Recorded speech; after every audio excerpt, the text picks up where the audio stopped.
Now I don't need a new pair of shoes. They are staff only. They're water police.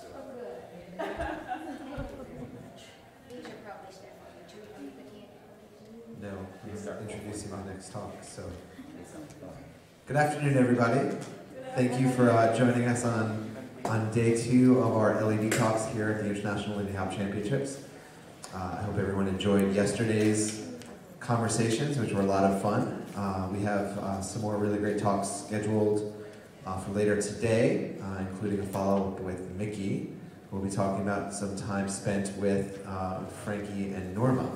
So that's going to be exciting. Check that out. And then I'll also be talking with Jerry Almonte about dance photography in about an hour's time. So that's our schedule for today. But we are leading off today with part 2 of 3 sessions with the lovely Lana Turner, who's going to talk about style and Lindy Hop. And she's got a video that she's going to share with us. And I think most of you folks were here to hear her talk yesterday and you know how much of a treat that is. So I'll just welcome her back to the microphone. Please welcome Lana Turner, everybody.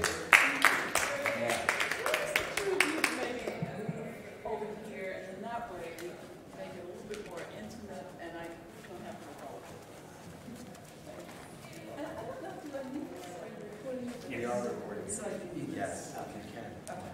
Thank you. All right. If I can, I will. So thank you so much for coming, and I want to thank the ILHC for inviting me.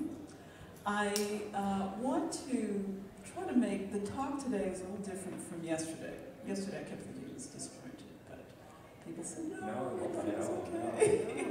I was trying to yesterday, for those of you who were not here, try to draw a connection as to why getting dressed is so important for people of color, particularly. But at one point, it was everybody who got dressed to go dancing. And still in the black community, in places where it's not necessarily about Lindy or swing, as we might call it, that tradition still exists. And they're in pockets in the United States.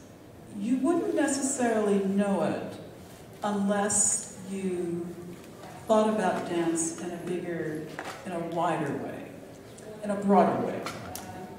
So for example, if you were to go to Detroit, Detroit has, there's an offshoot of the swing. They call it ballroom.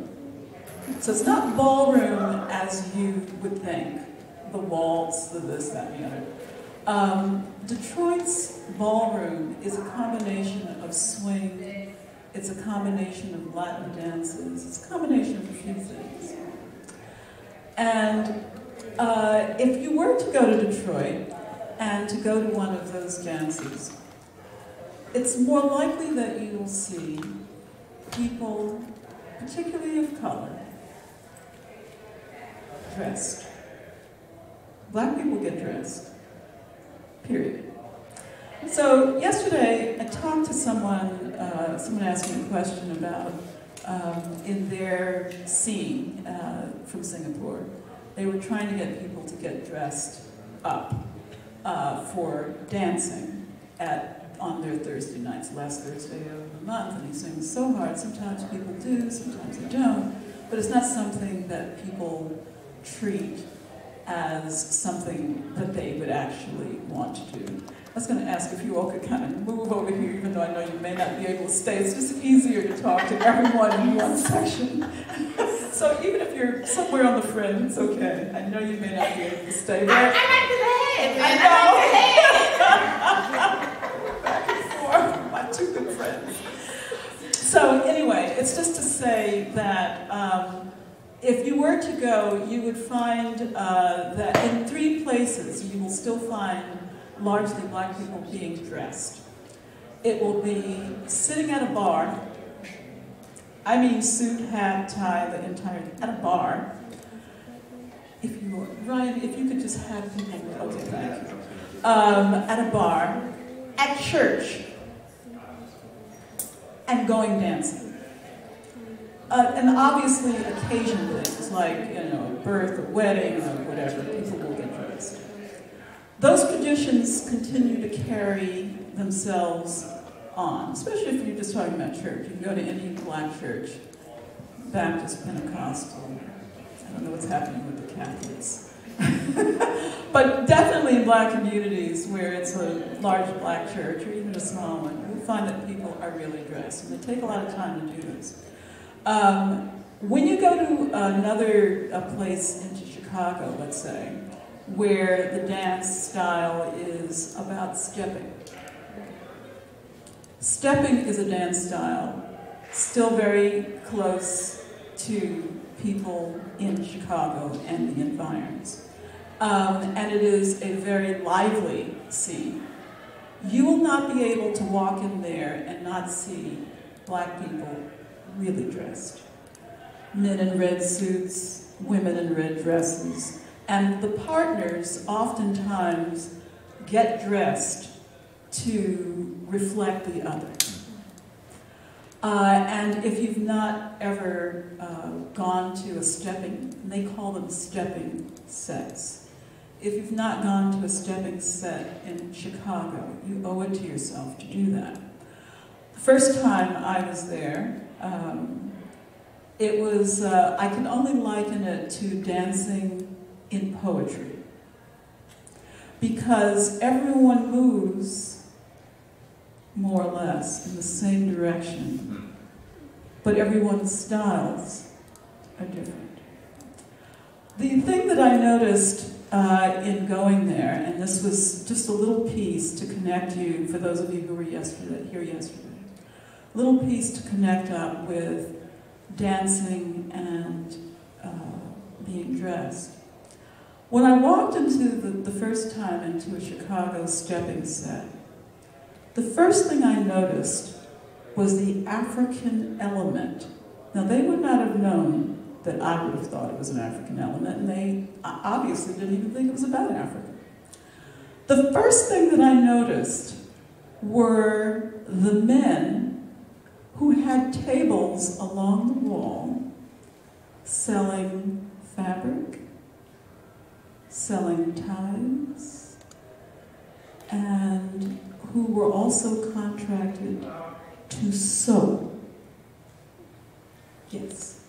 Now, if any of you have ever gotten off the plane and walked into West Africa, you could have gone to Senegal or Ghana, and when you arrive, one of the things that you will be met with right after you check out and maybe get to your hotel are the people who sew.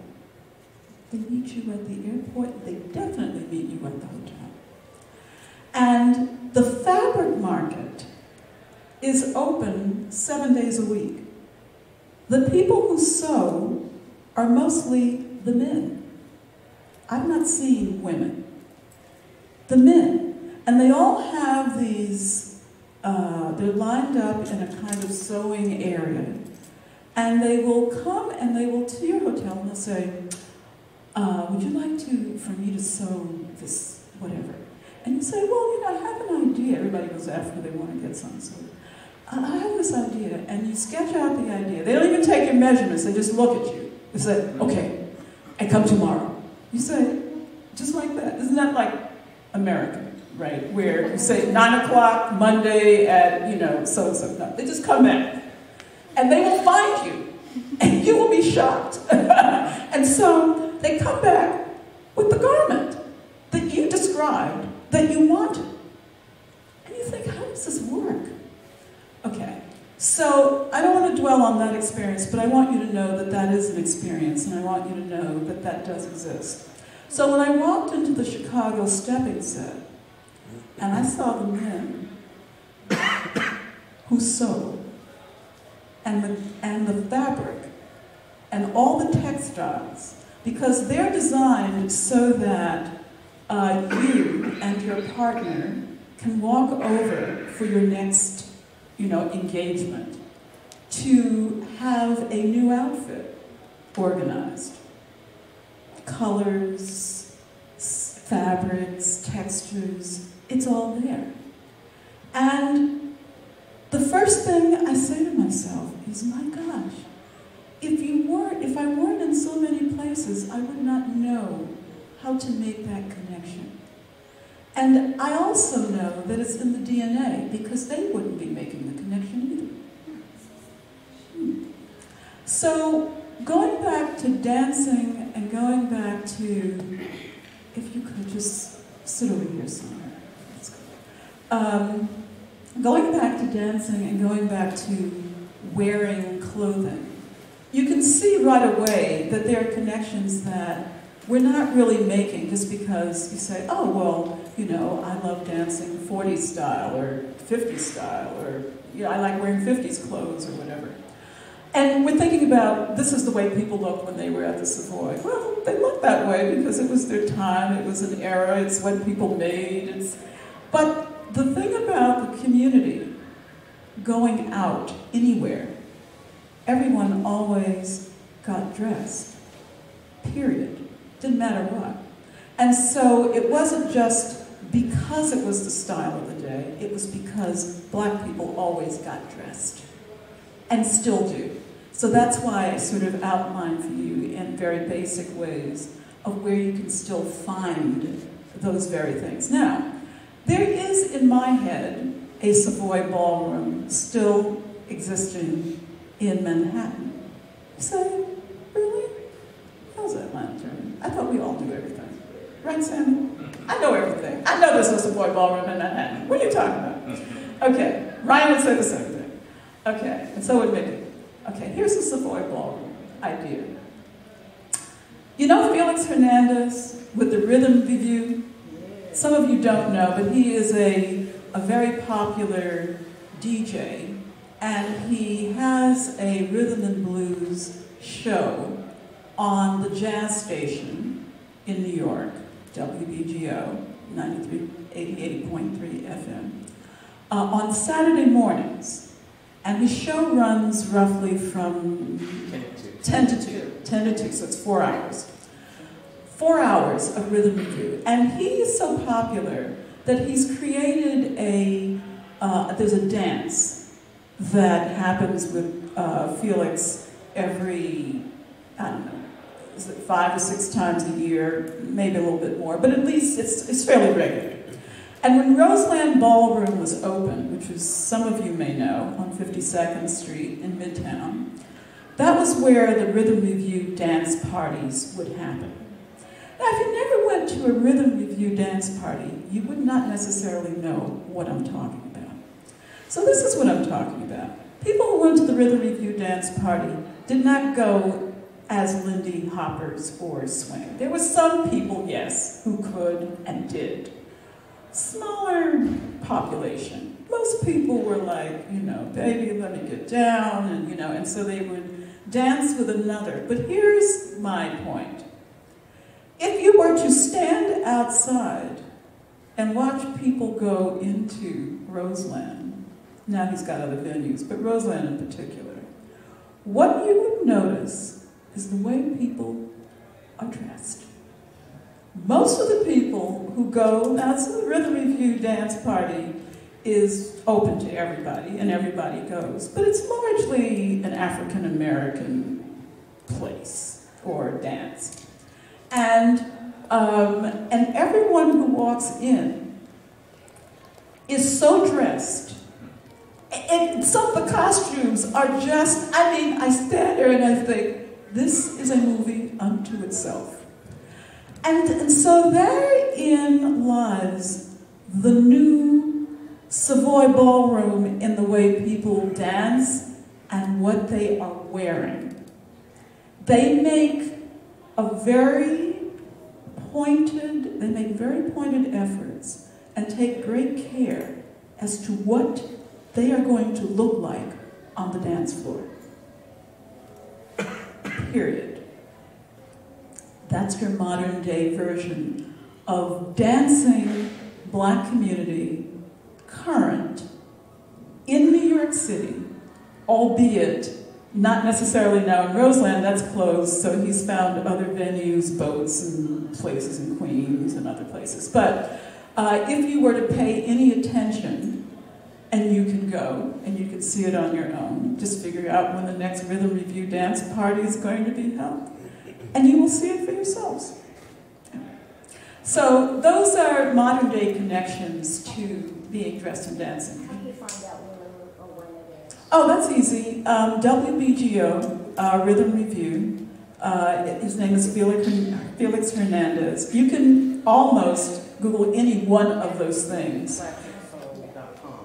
ClassicSoul.com. But you can do WBGO. You can write in Felix Hernandez, who, FYI, did the most incredible 4-hour tribute to Aretha Franklin, which was rebroadcast last night. It just left chills. Now, I'm just going to diverge just a little bit since I mentioned Aretha Franklin, because some of my friends sitting in here know what I'm going to say. Aretha Franklin's service is this coming 31st of August.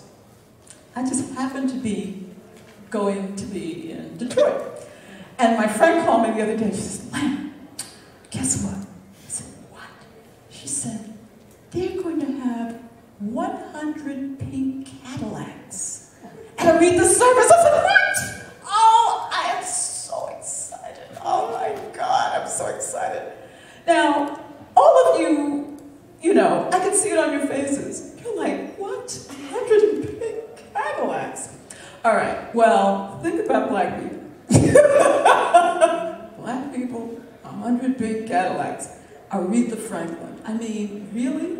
Does not bring a smile, does not bring some elevation to, oh, we are so sorry you are gone, Aretha. We love everything you've left for us.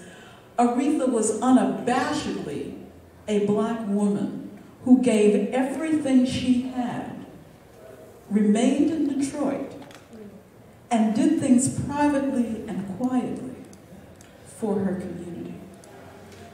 I cannot get past, even though I'm going to go to the concert, I don't have an invitation for the church, but I am wearing my pink hat. I know you won't want to know what I was going to wear. I'm going to wear that on the plane.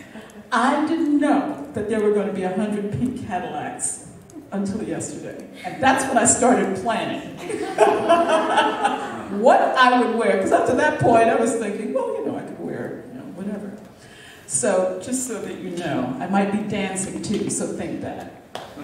In any event, I want to get back to where I left off about getting dressed and dancing. And just stop for a second and find out if any of you have any questions about any of that or a comment before I move on.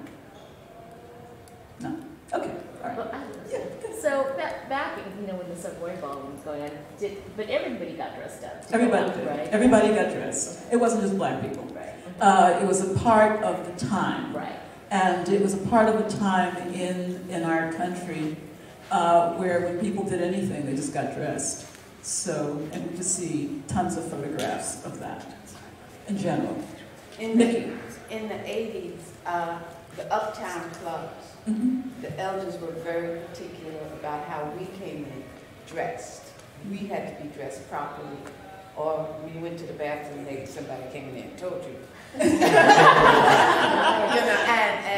And one day Nikki said, well, I was just coming from work. She said, on the days you come in to dance, you put a skirt in your bag.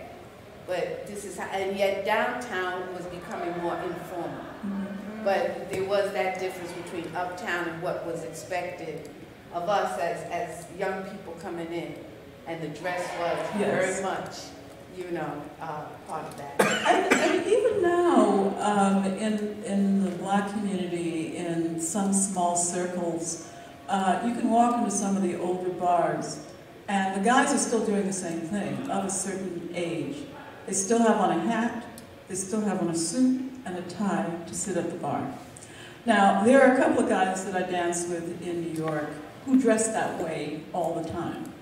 They wouldn't be in a competition, they're not amazing dancers, but they are steady. They are Ice, Tucker, Tommy Tucker, Calvin, who told him Tango Calvin because he has his own tango idea, and Charlie. Yeah. Evita just sat here and named all four of them. And they all, to a person, show up in a suit and a tie and a hat to dance. They make no bones about it. So, and I love them, so much so, I go to Lincoln Center's, Jazz at Lincoln Center's. They have a dance once a month. It happens to be tonight. I'm missing it. I'm so mad. But anyway, they come, and Frank Stewart, who is a photographer, I know you're talking about photography, dance, but Frank Stewart, who is the Jazz at Lincoln Center official photographer for the Lincoln Center Orchestra, oftentimes comes into the dance party. And he says to me, "So Lana, where are those old dudes you dance with?" I said, "You're talking about my good Charlie and Tucker and Ice?" Yeah, because they come in and everyone, even if you didn't know about the style, people in that club, maybe for the first time, some others who come regularly, know that that represents a certain time. And those guys are still there. So, how did I get to where I am in terms of thinking about being dressed? Pink hats, Aretha Franklin, 100 pink Cadillacs, right? So I actually get it from my father. My mother got dressed, but it was really my father. My mother and father were, my mother was a domestic, she was a chambermaid. At times she worked in hotels, but mostly she worked for families who were like the Roosevelts. She worked for them, she worked for the Whitneys. So these are names of people who, mostly New York based, but whose money seemed to be all over the place. And my father was a chauffeur, and at one point a butler. And at one point he used to drive a yacht. So he seemed to do those kinds of jobs. Yachts were not often, but for the few times, yes.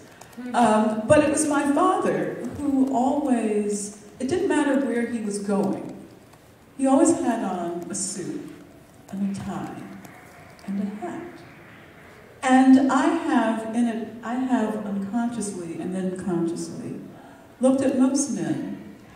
If they didn't look like him, they weren't the men that I would be interested in. Because there's something about getting yourselves together, organized, for whatever it is you were about to do. So if you were about to meet just your general public, he was always ready. If you were going to his job, he was always ready. If he was going to meet my teachers, he was always ready. He was always ready. And to me, it was as simple as simply being ready for what you were about to do. Now the other thing about my father, I couple it with the music. It was he who introduced me not just to all the jazz greats, not by saying, "Lana, I want you to hear this," or even called anyone by name. In fact, I don't think he ever mentioned a name to me. But what he had for people for whom you have great admiration is that the things around them are things that you notice. And what I noticed was that he had all these 33 1/3 LPs. And I can see all the covers in my head. On Sundays when the house was quiet, I'm the oldest of 6. So it was, a house full of people. But on Sundays in general, it was usually kind of quiet. And I remember thumbing through those albums and on occasion putting one on. I could hear Nancy Wilson's playlist in my head. I could hear Errol Gardner, By the Sea. I could hear Fletcher Henderson. I knew all of those songs better than I knew the R&B songs of the time. And I knew them because they meant something to him, but they were still sophisticated. They told stories, all those songs told stories. And the people who sang those stories meant an awful lot. And you could also see them on their covers. They were also dressed too.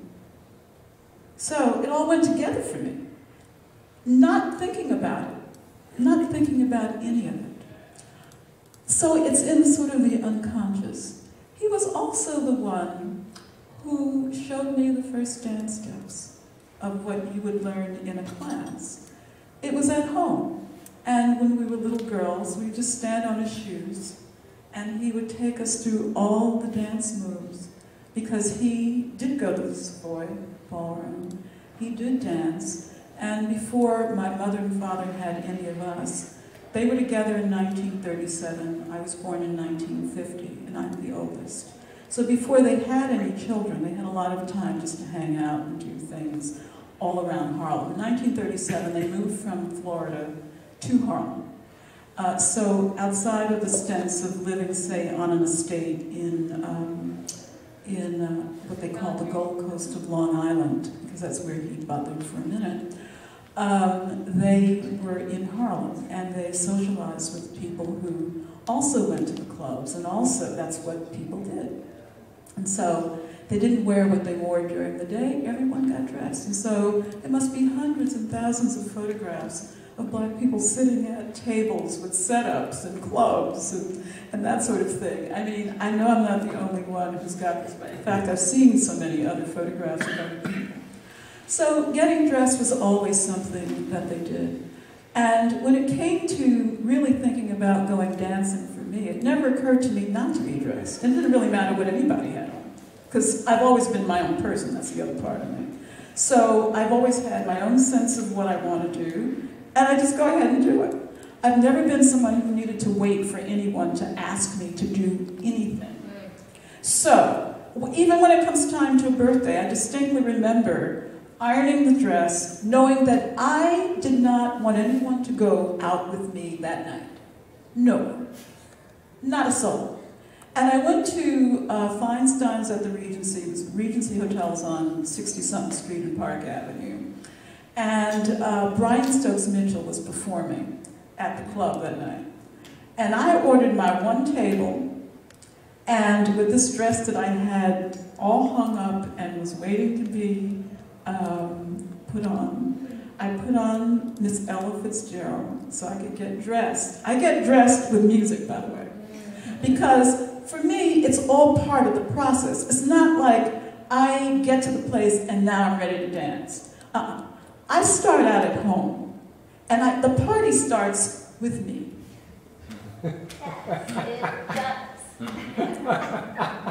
You think I just get dressed for you? No. I get dressed for me. And when I get dressed for me, which is regularly, it's pretty much every day, I put on something and someone I want to hear before I walk out. Because that music stays with me as I am moving around. So by the time I see you, and you're asking me to dance, well, brother, I have already done that, and I'm ready for you right now. So, which is why on a dance floor, if I'm in a place like Swing 46, it's one of those clubs in New York where you can go dancing pretty much 7 days a week. After maybe the first set, I can see people sitting there and they just love seeing people dancing. But you can see they want to get up and do it too, and they don't have a clue about what to do. I have no problems going over and saying, would you like to dance? Or like, really? Me? I can't do that. Oh, I don't want you to do that. Can you just hear the music? And you do so much more for people who don't dance by going to get them to do the thing that you love. You look great, you feel great, you know precisely what you're doing. What is it to get someone, hold their hands, and just have them move to the music? Because they are watching the joy on your face, and they want to experience the same thing. So, I just want to remind you that while you're out there being fabulous, you can extend that to people who want to be just like you. They want to do what you're doing. Okay, I have 5 minutes, and I'm going to stop so that I can give you a clue as to, and I guess the audio works, give you a clue as to what's up on the screen. You'll get a little taste of some of the stuff I have. This is a little different from when you were here yesterday. And I'm just going to sit down so that he could run it, and then if there are any questions after this, then you will see it. Okay, thank you. See how this works.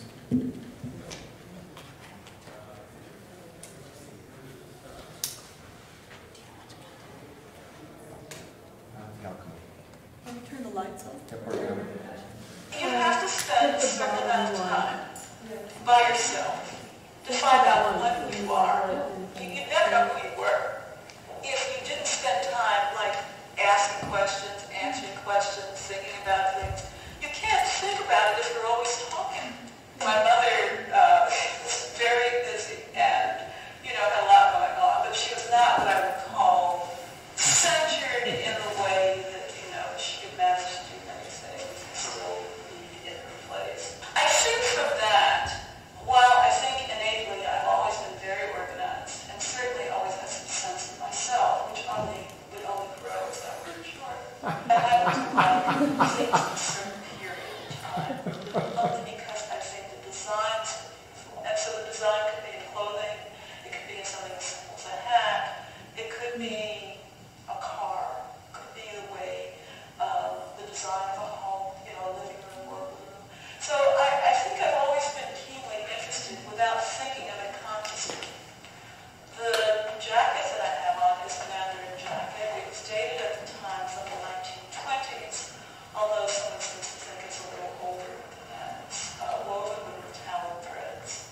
They are just wonderful. At once they feel like a spirit. They are so generous and loving and wonderful. It's one of those marvelous things. Always loves, always loves, always loves. One of my favorite 1950s dresses. I love the floral print in it.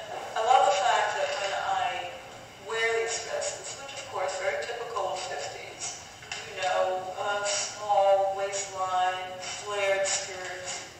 I love it because when I dance and the flowers whirl around, it makes you think you're in south of France, where there's just sort of flowers the entire time, and they're just whirling around. This is the first time this has ever happened. You're walking down the aisle. How many times have you walked down the aisle of a plane and someone smiled at you? People were looking up and they were smiling. And you were smiling, but I had no idea why anybody was smiling. And all the way to my seat, people were smiling.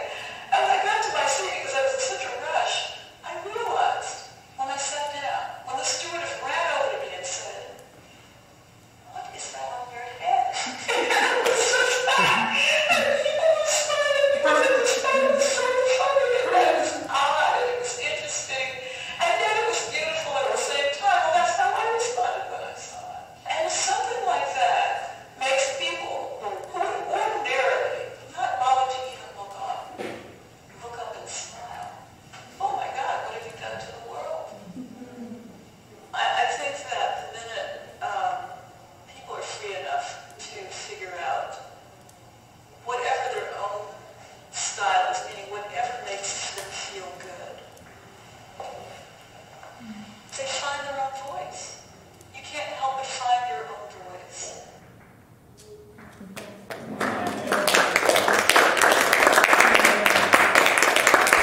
Well, I know that was a little hard to hear, but if there are any questions about it, you can find this, you can go online.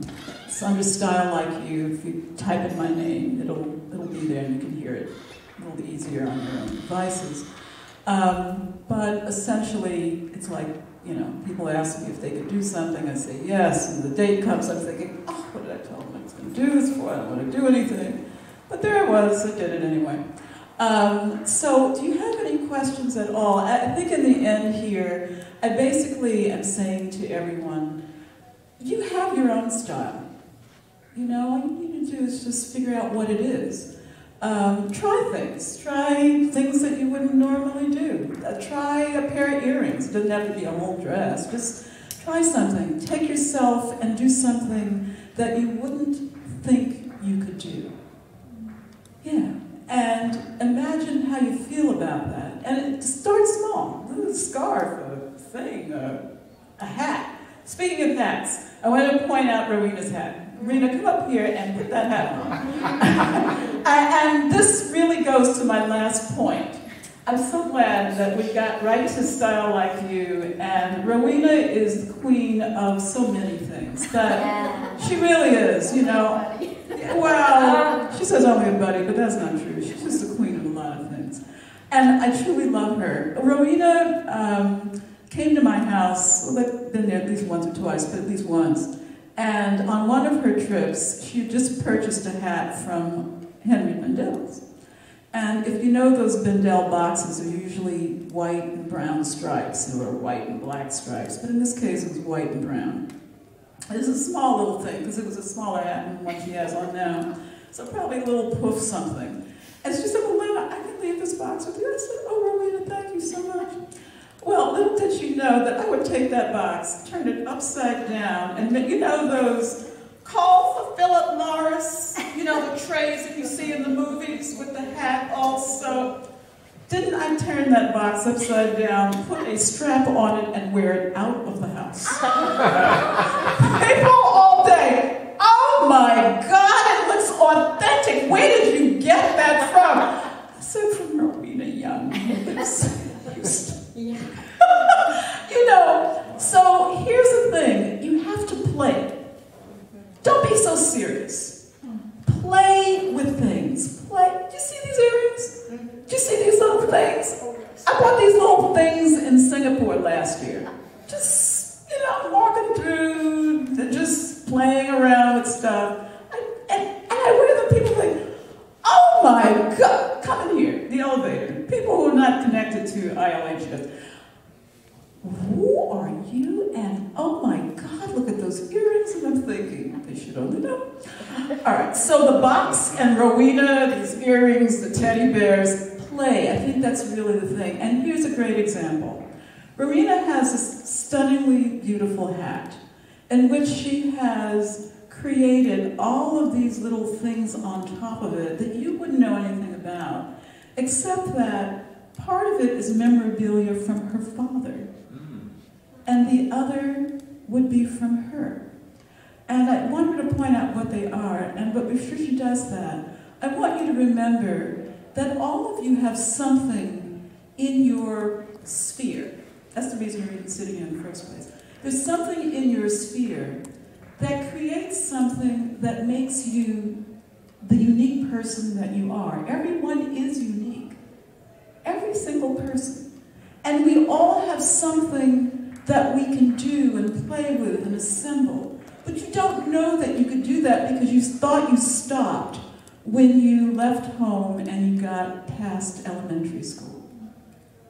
You don't know that you should look at color or a scarf and just play with it, throw it around your neck, make a sash, do something with your head. You don't think, well, I'm not an African woman. Well, try it. My God, what is wrong with you? Stop trying to be who you think you are, and you've only been brainwashed by what the ads tell you and what looks like everybody else is doing so you can blend in. For God's sake, stop. People all over the world have such beautiful ideas of themselves. I have an entire Asian collection of clothing. It comes from everywhere. Everywhere. And I wear it. All up and down the street. I don't even have to be going anywhere except for me just going out. And when people sit there and say to me, especially women, I have no place to wear this to. I said, baby, wear your ball gown to the supermarket. Give people a reason to be tantalized. Okay? Get yourself organized and go straight to the laundry section with your shopping basket. You know, really, because you will stop traffic for a lot of reasons, but mostly because you dare to step out of what is just regular. So with all of that, I want Rowena to talk about this beautiful hat. It's just, I love her, the box, but I really love the hat. So, Lana, first of all, that little bitty Henry Bendel box was, they sold hats, beautiful hats at Henry Bendel's. I had to buy one to go to church with you. But the one I bought was was big. They had those little hat boxes with their watches, and I begged them to give me one. I said, I need it for Lana Turner. And they gave me one. So on this hat, I just adorned it with buttons. There's a 39 World's Fair button from my dad. He was in the first graduating class of the Bronx High School of Science, so his little Bronx Psi button. V is for victory. He fought in World War II. His pin from being in the Army Corps of Engineers. And 23 Skidoo, I've got to look that up. I don't know, it was something he said, it was something they said back then. I don't know what it comes from. I hope it's not offensive. And then I added my little Girl Scout button, a citizenship award I got, which I was very proud of because I never thought of myself as a good citizen. And my favorite one was my little trophy. I always wanted a trophy. And that was before the days where everyone got a trophy just for participating. I just wanted a trophy. And I took this little charm school and we did a little modeling show and they gave us a gift certificate. This was at Sackwitz, the fancy store in Houston.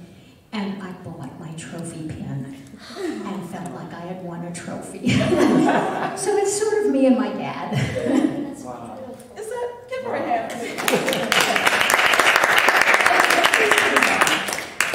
The thing is, I call this private pleasures. You know, just because you have made a big effort to get, don't go anywhere, I just want everybody to stand here and admire you. Just because you have made a great effort to get dressed, to go dancing, everything does not have to be like, oh my God, did you see how marvelous that? It doesn't always have to be that.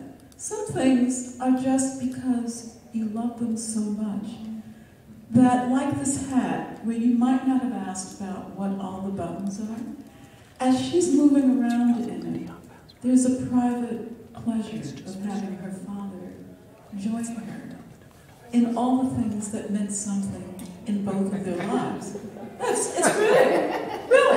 And just imagine, and it's okay to choke up because this is why we do things.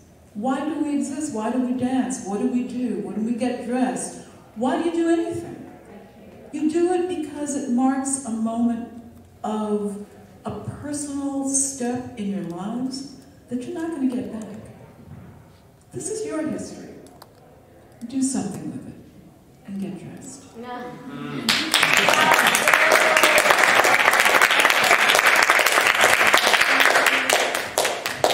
All right, Lana Turner, everybody, one more time. Lana's got one more talk for tomorrow. This is going to be our only LED talk for tomorrow on Sunday, so please do check that out. It's in the Whova app on the schedule, and I'll also post a link to the video that we saw in the Whova app as well, so you guys can find that pretty easily. I'll have to check the Whova app. I don't know, I think it is. I'll double check it. 12 o'clock tomorrow. 12 o'clock tomorrow. Get up early, get your breakfast, and come on in. So then, for the rest of the schedule today, in about 15 minutes, I'll be talking with Jared Almonte about dance photography. So please check that out if you're interested in dance photography, or even if you're not. And then at 3 o'clock, I'll be sitting with Mickey. Mickey will be doing all the talking about her time with Frankie and with Norma, which is something you do not want to miss. So look forward to that at 3 o'clock. So thank you everybody for coming out to the LED talks. Lana has one more question. Yeah, if you could post, I don't know if this is possible, someone small enough to wear these dresses that I have over here tomorrow. Well, it's definitely not my size. No, they're not yours, but I could post it. You're looking for a model? I'm looking for models. All right, I will. They have to be like, We'll they're figure all that out. tailored for days, so it's Okay. All right, we'll ask around. We'll see what we 27 can do. waist. 20, definitely not me. That wasn't even me in like 3rd grade. So we'll figure something out. So anyway, yes, we'll look into that, Lana. Thank you. Thank you everybody for coming to the LED talks. Thanks to Lana one more time. Thank you.